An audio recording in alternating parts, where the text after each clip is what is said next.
Patty the pig walked around the yard. She was hungry. She was moody.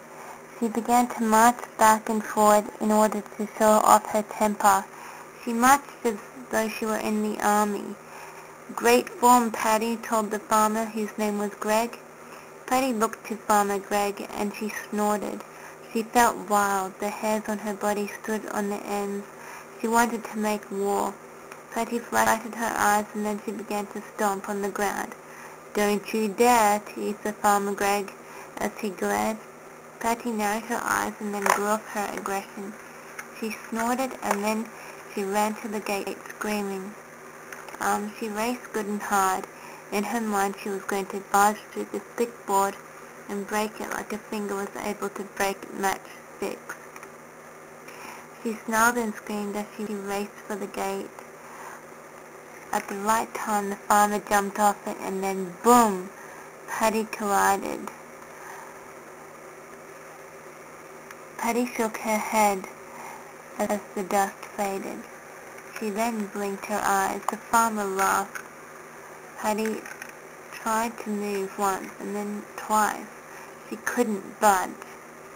"Looks like you've gotten yourself stuck, Patty," teased Farmer Greg as Patty tried to wiggle out of the gate.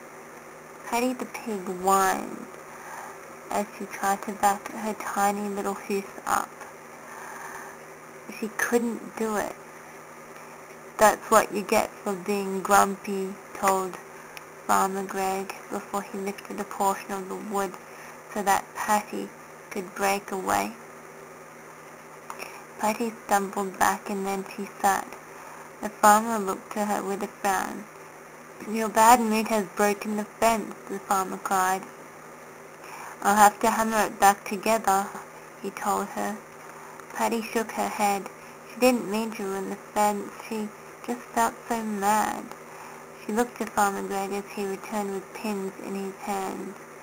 He hammered the gate hard. It took a lot of work. Patty glared as she wanted to say sorry. Farmer Greg finished the job, and then he wiped his brow. "I could use a wash," he muttered as he looked at Patty. "But before I go, I want to do something," he muttered. Patty glared at Farmer Greg as he jumped the fence and walked to her. He caught her. Patty thought he was going to give her a swift smack, but instead he began to rub her head and ears. It was a game. Patty squealed out her delight as Greg began to tickle her. She cried out loud as the giggles ran from her throat. Farmer Greg laughed with her.